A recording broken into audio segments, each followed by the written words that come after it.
Assalamualaikum warahmatullahi wabarakatuh, pemirsa DNE TV dimanapun Anda berada. Senang sekali kembali opini obrolan terkini DNE TV hadir untuk menemani Anda di hari ini. Seperti biasa, mengawali perjumpaan kita di tahun 2023, ada sesuatu yang baru yang mungkin Anda bisa saksikan di DNE TV, khususnya di opini. Adalah salah satunya mungkin desain interior kita yang agak sedikit berbeda. Baik, apa kabar Anda di awal tahun ini pemirsa DNE TV? Mudah-mudahan semuanya dalam keadaan sehat walafiat. Dan seperti biasa di acara opini, saya sudah menyiapkan seorang bintang tamu yang akan berbincang-bincang seputar dunia yang sedang digelutinya, dan tentu saja kita berharap di akhir acara nanti apa-apa yang kita bicarakan ini bisa menjadi sebuah pemotivasi, penambah semangat, kemudian juga menjadi inspirasi untuk kita semua. Langsung saja pemirsa, saya akan sapa narasumber atau bintang tamu opini kita untuk edisi kali ini. Ada Uni Latifah Mayasari. Iya. Assalamualaikum nih. Waalaikumsalam warahmatullahi wabarakatuh. Oke, Uni bisa menyapa pemirsa dulu, silakan Uni. Oke, assalamualaikum warahmatullahi wabarakatuh, pemirsa DNE TV. Selamat pagi ya. Pagi ya. Selamat terserah pagi. pagi atau siang. Oke. Uni Latifah Mayasari ini sebagai apa di Rumah Rajut Fayari ini nih? Iya, kita punya usaha UMKM yaitu kerajinan rajutan. Iya. Nama brand kita Fayari dan nama toko kita Rumah Rajut Fayari. Nah, layaknya seperti rumah, di situ tidak hanya ada produk rajutan, galerinya, kita juga ada menjual toko benang dan bahan-bahan rajutan. Jadi nanti kalau ada perajut yang butuh bahan-bahannya bisa ke toko kita. Dan juga yang mau belajar juga ada nanti kita punya akun YouTube disediakan. Rumah, ya ada. Jadi yang mau belajar ada, yang mau beli yang udah jadi juga ada, yang mau beli bahannya juga ada. Iya. Oke. Yang mau ikut pelatihan juga ada. Juga ada. Nah, jadi kita juga menerima undangan instruktur pelatihan merajut. Ini sudah sejak tahun kapan ini nih Rumah Rajut Fayari ini berdiri nih? Oke, kalau Rumah Rajut Fayari ini dari Januari 2018. Jadi Januari kemarin itu pas tepat 5 tahun Rumah Rajut Fayari. Dong, ulang tahunnya yang kelima. Yang kelima. Iya. Alhamdulillah. Alhamdulillah ya. Masih bisa bertahan dalam jangka waktu 5 tahun ini? Ya, karena memang kemarin kan semua orang juga tahu kita kena pandemi COVID ya. Nah, jadi sebenarnya itu kan ada istilahnya apa ya, di balik musibah itu ada peluang atau kesempatan. Nah, memang apapun situasi yang kita hadapi hari ini, saat ini apapun usaha kita memang harus beradaptasi dengan keadaan gitu. Jadi mungkin ada musibah, tapi kalau kita bisa melihat pasti ada peluang untuk kita di situ gitu. Untuk bisa tetap bertahan ya. Untuk kami sendiri salah satunya adalah itu memaksa, istilahnya mau tidak mau kita harus membuka pasar online. Pasar online. Iya, karena orang pada di rumah semua gitu. Jadi ya memang pandemik memberikan kami peluang itu untuk pasar online kami itu naik luar biasa. Luar biasa. Baik pemirsa, itu dia sekelumit tentang bintang tamu saya di kesempatan hari ini di opini, sebuah usaha UMKM Rumah Rajut Fayari. Yeah. Dan memang kalau kita bicara rajut ini memang kerajinan tangan nih Mbak ya. Yeah, kerajinan tangan ya. Dan itu mungkin penggemarnya lebih banyak ibu-ibu mungkin ini ya. Saat ini iya. Tapi ini sebenarnya bapak-bapak juga ini kan kerajinan gitu. Yeah. Jadi kerajinan tidak kerajinan itu tidak selalu cenderung sama ibu-ibu gitu. Iya. Cuma mungkin dia memang kita butuh kesabaran lebih. Kesabaran lebih ya. Itu gitu. Nih, gimana nih kira-kira nih? Sudah 5 tahun Rumah Rajut Fayari ini berjalan. Prospeknya bagaimana nih untuk kerjaan kerajinan tangan seperti ini nih? Apalagi seperti tadi bilang sempat kena pandemi, kemudian pola hidup orang masyarakat jadi berubah dari belanja langsung kemudian menjadi belanja melalui daring. Iya, daring. Sebenarnya kalau kita pertama itu kan ketika kita membuka usaha itu yang pertama itu adalah kita harus cinta dulu dengan produk kita, apa yang kita buat gitu. Ya. Berarti yang pertama itu kita sukai dulu. Nah, setelah kita suka baru kita kuasai. Nah, artinya kalau misalkan kita misalnya seperti kami merajut gitu kan, kami suka merajut. Nah, bagaimana untuk rajutan ini bisa berkembang ya kita kuasai dengan kita investasi ilmu. Jadi kita belajar banyak hal, kita belajar apa saja karena saat ini sumber belajar itu sudah sebenarnya dekat dengan kita gitu, tinggal klik aja, lihat di googling, lihat di YouTube gitu, tinggal kitanya aja. Kalau dulu kan sebelum internet seperti saat ini memang harus pergi kan ya. sumber kita langsung ke gurunya atau itu palingan majalah atau buku itu pun tidak banyak gitu, jadi terbatas. Nah, saat ini kalau memang kita mau, yang pertama kita sukai dulu, setelah itu kita kuasai dengan investasi belajar. Setelah itu mungkin rajutan ini memang seluruh dunia juga orang sudah merajut gitu. Seluruh dunia itu bisa kita cari rajutan ini sangat sangat semua orang merajut gitu. Jadi insya Allah ini bukan kerajinan musiman, karena ada beberapa kerajinan itu memang musiman ya. Jadi lagi musim ini terus nanti hilang seperti itu kan kita udah banyak lihat gitu. Nah, kalau rajutan ini tidak. Nah, bagaimana kita bisa eksis? Yang pertama kita percaya diri dengan karya kita sendiri. Nah, memang rajutan itu kan banyak, seluruh dunia kan banyak. Bagaimana orang bisa suka dengan produk kita? Yang pertama itu kita percaya diri dulu dengan produk kita. Jadi kalau kami di Rumah Rajut Fayari itu 3 tahun terakhir itu kita sudah mulai mendesain dan mengonsep Fayari itu produknya seperti apa gitu. Jadi ketika walaupun orang banyak membuat, dari jauh pun orang itu tasnya Fayari gitu, karena kita punya ciri khas. Ciri khas. Yang kita buat pun orang perajut lain juga bisa bikin, bisa gitu. Jadi dari lihat awak bisa buat itu, kira-kira perajut lain kalau yang udah bisa ya, dia dari melihat bisa meniru membuat produk yang sama. Tetapi ketika kita mengonsep, walaupun nanti susunan warnanya berbeda, jadi itu menjadi ciri khas produk kita. Jadi kita percaya diri dengan produk kita sendiri. Insya Allah yang kita keluarkan, yang kita buat itu, kita sudah tahu nih pasarnya. Insya Allah itu akan dicari orang gitu. Alhamdulillah kemarin kami dari 6 bulan terakhir itu kami sudah fokus memperbanyak produk yang premium. Yang premium ini adalah kita kombinasi seperti ini, itu kulit asli gitu. Sudah ada kombinasi kulit. Karena kombinasinya kan ada yang rajutan, ada yang kulit sintetis, itu tergantung selera pembelinya gitu. Dan alhamdulillah kami lihat itu peminatnya luar biasa, ada pasarnya gitu. Memang orang lihat, wah kalau kulit kan memang mahal, karena pasar yang beli produk kulit itu ada gitu. Jadi kita harus, sebelum kita menjual produk, kita harus cari dulu nih, kita list dulu pasar kita kemana gitu. Makanya pasar kita kemana, jadi ketika kita mengeluarkan produk itu ada pembelinya. Ada pembelinya. Jadi pelemparan pasarnya itu sudah jelas. Begitu. Sudah jelas. Kemudian nih, sementara ini untuk produk-produk seperti ini nih, kerajinan seperti ini misalnya nih Maya, itu butuh mengerjakan berapa lama biasanya nih Maya? Nah, kalau kami di Rumah Rajut Fayari, kami ada tim. Pakai jadi tim ya? Ada tim produksi, itu sekarang sudah 9 orang. Terus ada di tim finishing itu dia yang menjahit inner ini. Jadi kita tidak lempar ke pihak ketiga, tapi kita di Rumah Rajut Fayari itu sudah ada tim Rumah Rajut Fayari begitu. Yang tukang jahitnya ada 11, dan nanti yang tim manajemen di lapak di galeri itu ada 5 orang. Jadi kami semuanya itu 4 orang. Jadi kami semuanya 24 orang. Nah, untuk tim produksi ini, karena ini adalah kerajinan, kami memang sudah mengkurasi tim-tim yang memang istilahnya yang pertama itu rapi dulu. Kita kurasi dulu. Berarti jadi sudah ada kualifikasinya. Sudah ada, bahkan sudah ada yang diskualifikasi. Sudah ada karena gini, jujur saja, ketika kita merekrut itu kadang-kadang misalnya kayak gini, Bu, ini kok agak miring kata kita kan. Oh, saya bisanya cuma segini. Berarti mereka tidak mau memperbaiki sesuai standar kita. Ya udah, mohon maaf, tidak bisa ikut tim lagi.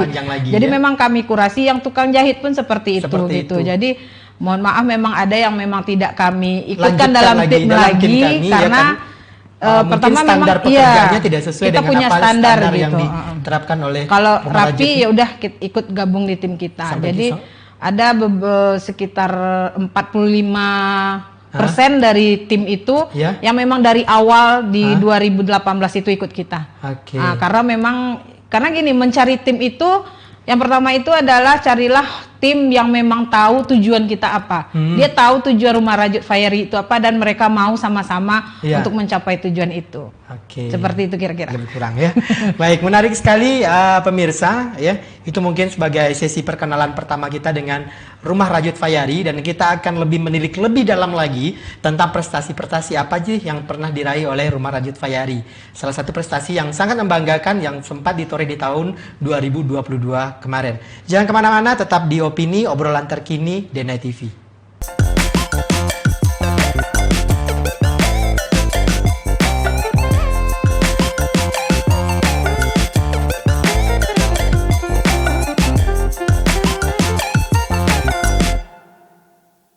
Baik, pemirsa DNA TV, balik lagi bersama saya di sini masih dengan bintang tamu dari Rumah Rajut Fayari, ada Uni Maya. Baik Uni Maya, tadi udah ceritakan sedikit tentang bagaimana perjalanan awal dari Rumah Rajut Fayari ini.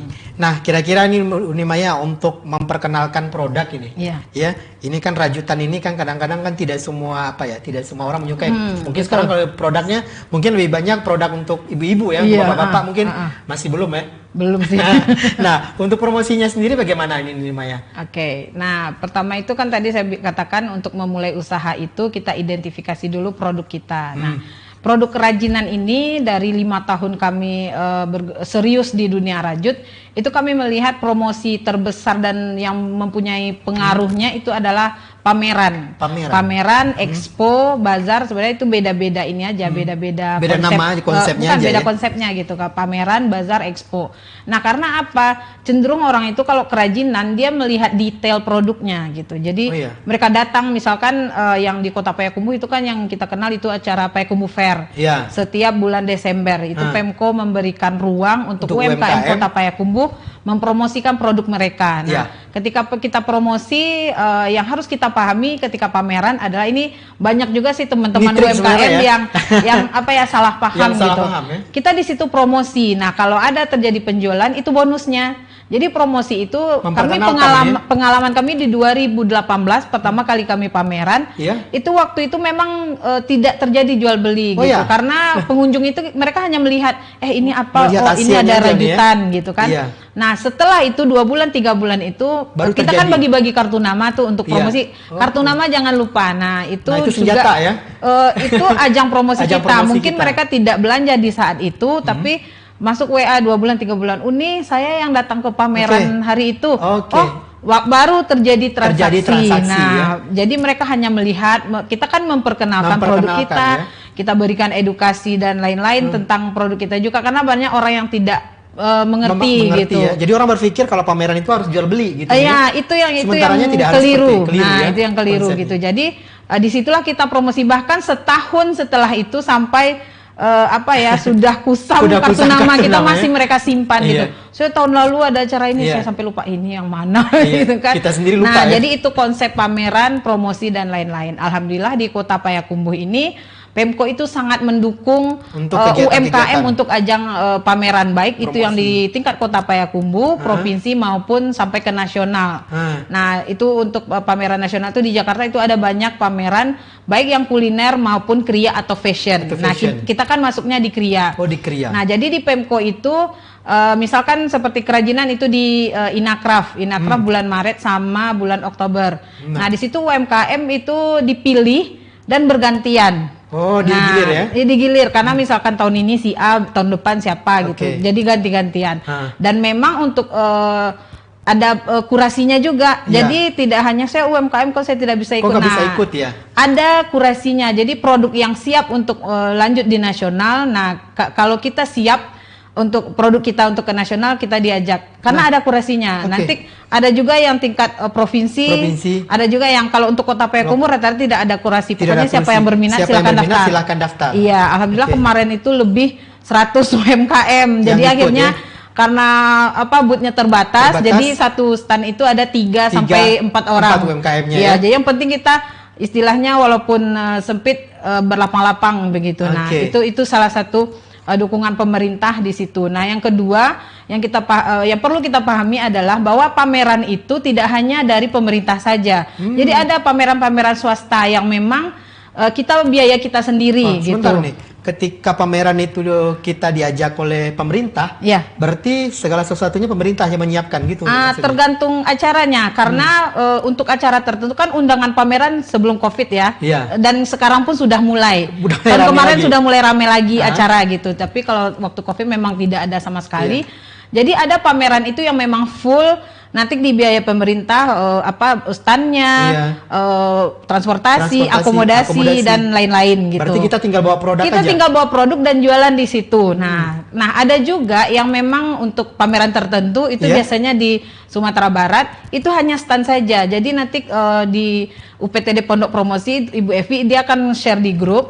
Jadi ini ada pameran misalnya di Solo misalnya itu standnya free, tapi biaya akomodasi transportasi itu mandiri. Nah berarti itu kan subsidi. Dan ada lagi yang memang full kita mandiri. Jadi itu biasanya Pemko tidak ikut. Jadi kita kalau mau ikut itu full biaya kita semua gitu. Dan yang salutnya kita di UMKM Kota Payakumbuh ini memang sudah ada teman-teman yang memang sudah siap secara finansial untuk mandiri. Dan itu banyak teman-teman. Banyak. Apalagi kayak PRJ dulu gitu.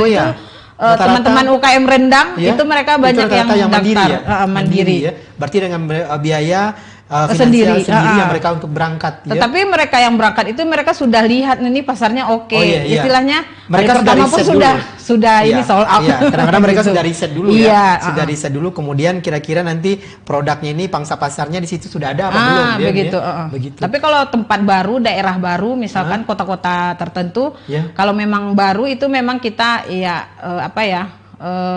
kita belajar dulu di situ ini laku atau tidak gitu. Ini kalau Afrika saya juga sering lihat ke pameran-pameran gitu ya.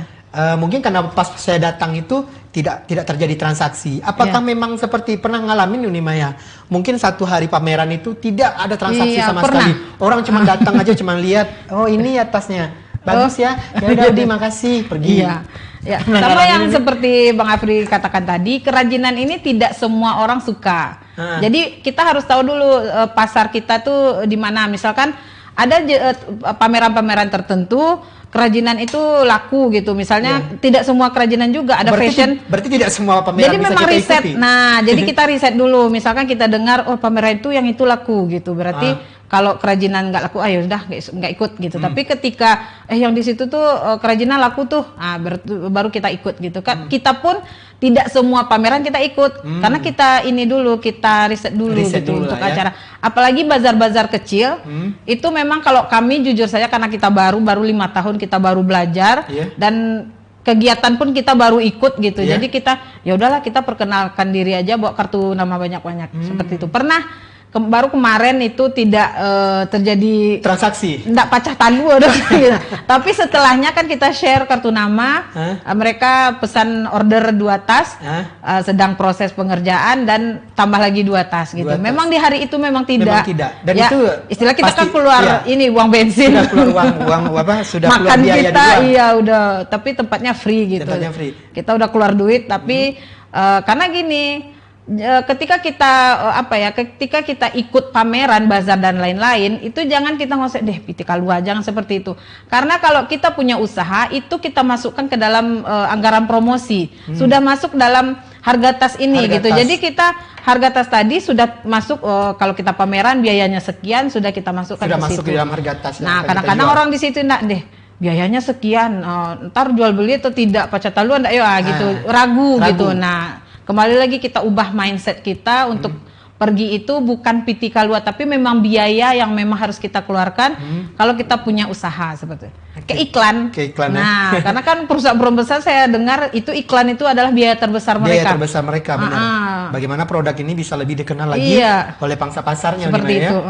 Jadi mungkin Fayari ini berangkat dari situ ya, sampai sekarang bisa dikenal ya, bisa seperti Maya bilang tadi bisa lolos sampai mengikuti bazar-bazar yang mungkin levelnya bukan lagi tingkat kota tapi sudah sampai ke nasional. Kemarin itu Desember ke Malaysia dengan dinas provinsi dinas pariwisata provinsi Sumatera Barat. Iya. Ada perkenalan budaya dan ada bazar kecil dan 17 UMKM diajak. Termasuk salah satu UMKM Rumah Rajut Fayari ini. Dan itu nggak nyangka juga ternyata yang handle kulit itu sold out semua. Yang kayak gini ya? Iya, kita kan baru pertama tuh. Wah ternyata rebutan gitu yang memang handle kulit asli. Sold out semua. Alhamdulillah. Baik pemirsa, semakin seru perbincangan kita di Opini dan jangan kemana-mana, saya akan tetap kembali setelah yang satu ini.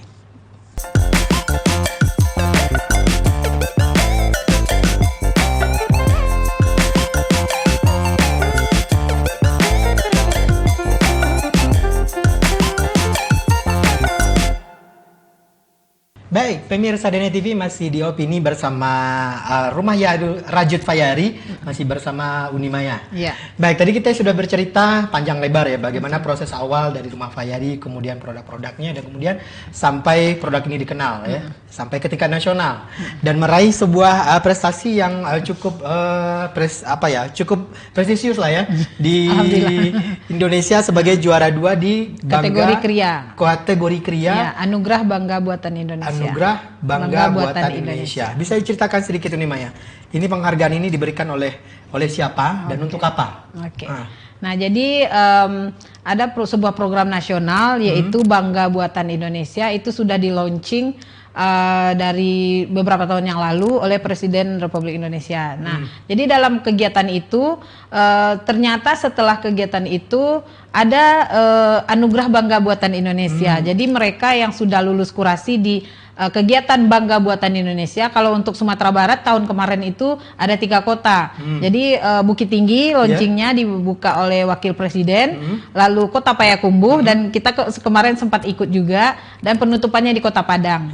Nah, menurut kami karena waktu itu dipilih 5 champion UMKM terbaik yang sudah ikut di 3 kota tersebut. Nah, kami sangka itu sudah selesai gitu.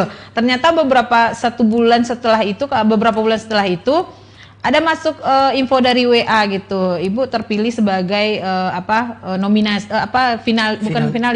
nominasi sebagai UMKM yang masuk Anugerah Bangga Buatan Indonesia. Nah, kami dibuatkan grup dan di situ barulah tahu ternyata ada kegiatan ini. Nah, memang prosesnya itu cukup panjang selama 4 bulan. Jadi 50 besar terbaik Sumatera Barat. Itu diikutkan ada 4 kategori. Jadi kita dipisah. Ada kategori kria, fashion, kuliner dan kebugaran dan kecantikan. Itu produk-produk kecantikan kayak herbal apa segala macam seperti itu.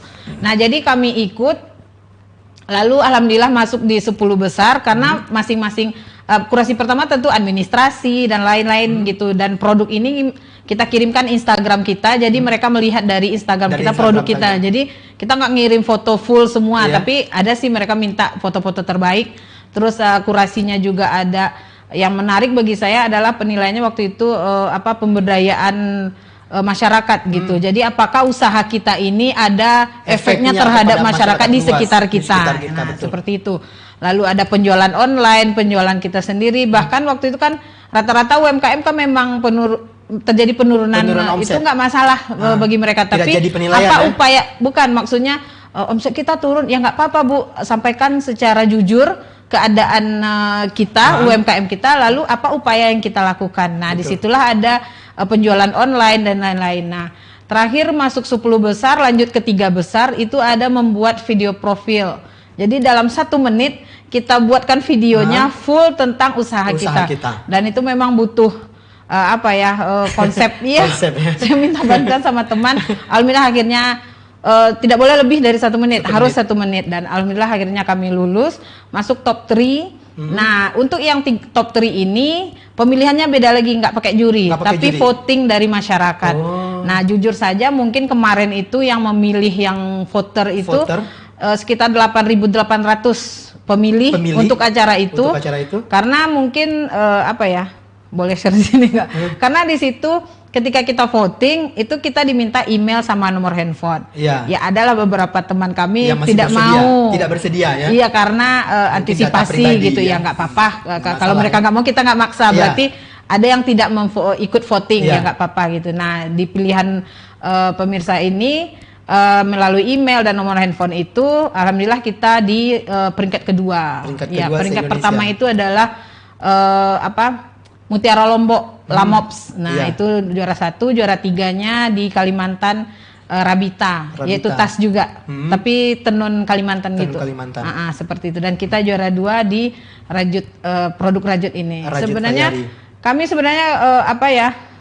bisa dibilang tidak percaya, istilahnya gini.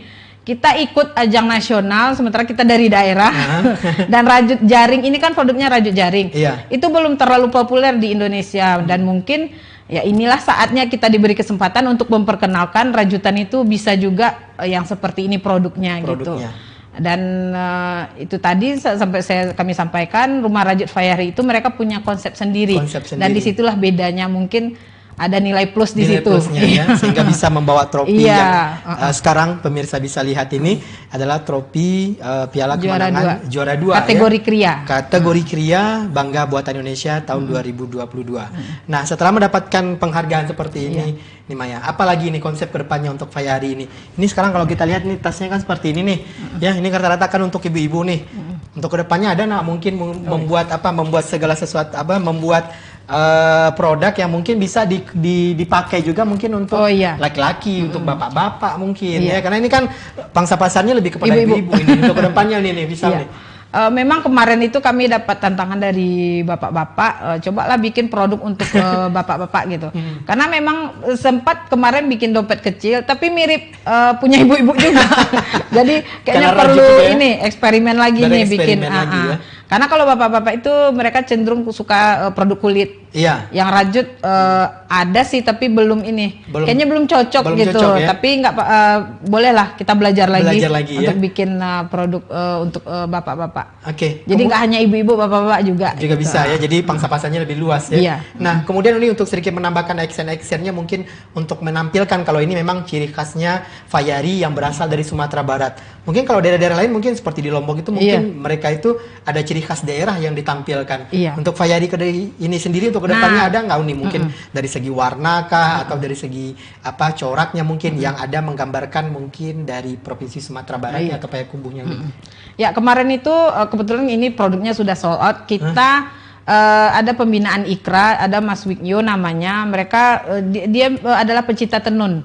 Jadi dia sempat menyampaikan ke kami karena tas kami kemarin kan konsepnya bunga. Saya pernah ke Balai Panjang katanya kan di situ ada tenun. Kenapa tidak kamu bikin motif tenun? Kan ada yang motif tenun motifnya kecil-kecil. Kami cobakan ke tas dan itu alhamdulillah laris manis. Artinya bagus ya motifnya, ini motif tenun gitu. Jadi salah satunya adalah kita kombinasikan dengan kerajinan yang ada di daerah kita. Berikutnya juga ada produk kita itu yang kombinasi sulam. Itu kan sulam sudah di Sumatera Barat, tapi bedanya di sini kami pakai benang rajut. Jadi sulamnya bukan benang sulam, tapi benang rajut juga, tapi tekniknya teknik sulam. Dan itu kan kerajinan Sumatera Barat gitu. Jadi itu yang kami masukkan, ada dua. Berarti motif tenun dan motif sulam. Motif sulam ya. Di atas yang pakai bunga sulam bunga gitu. Nah, jadi sudah menampakkan ciri khas Sumatera Barat. Walaupun kita kita kombinasikan tapi ada ciri khas daerahnya. Uni Maya, sedikit terakhir mungkin bagaimana sejauh ini sepanjang ini mungkin perhatian dari pemerintah sendiri ya terhadap perkembangan UMKM khususnya Uni Maya. Kalau untuk karena kita di Kota Payakumbuh, kalau menurut saya Pemko Kota Payakumbuh itu sudah memberikan pembinaan terhadap kita. Artinya istilahnya gini, mereka memberikan jalan, itu tinggal kita lagi mau gimana, mau nungguin atau kita bergerak langsung gitu. Istilahnya kalau dikasih kailnya, terus umpannya, ya udah kita yang bergerak mancing sendiri mencari ikannya seperti itu. Memang ada yang full, ada yang memang dari mandiri tadi seperti itu. Jadi Pemko saya lihat sangat mendukung karena jujur saja di UMKM Kota Payakumbuh itu ada yang mereka sudah jadi lalu gabung di Pemko jadi binaan Pemko Payakumbuh, ada yang memang setelah masuk di Pemko Payakumbuh baru mereka terbina dan terbentuk. Nah, Fayari seperti itu, kami mulai dari nol lalu kami memperkenalkan ke Pemko dan Pemko memberikan pembinaan. Jadi kami pun apapun yang diberikan kesempatan sama Pemko itu kami ikuti dengan baik. Apa aja, pokoknya selagi ada undangan kami selalu ikut gitu. Pokoknya mau berpartisipasi walaupun kita nanti akhirnya sebenarnya nggak bisa gitu, tapi yang penting ketika diberikan kesempatan ya udah kita ikut. Ketika diberikan sebuah kepercayaan kita akan mencoba untuk menjalanilah kepercayaan tersebut mungkin dengan memberikan hasil yang semaksimal mungkin. Karena tidak semua orang dapat kesempatan yang sama. Benar sekali Uni Maya. Baik Uni Maya, terima kasih banyak atas kehadiran kemudian juga waktunya ke DNA TV Kemudian juga sudah bercerita-cerita banyak tentang bagaimana Fayari ini memulai merintis usaha UMKM sampai sekarang lebih dikenal lagi, bahkan di Indonesia sudah diakui secara nasional ya, mau produknya melalui sebuah anugerah bangga buatan Indonesia. Baik pemirsa DNA TV, sampai di sini saja opini kami hadirkan untuk hari ini dengan narasumber atau bintang tamu yang saya hadirkan dari Rumah Rajut Fayari, Uni Latifah Mayasari.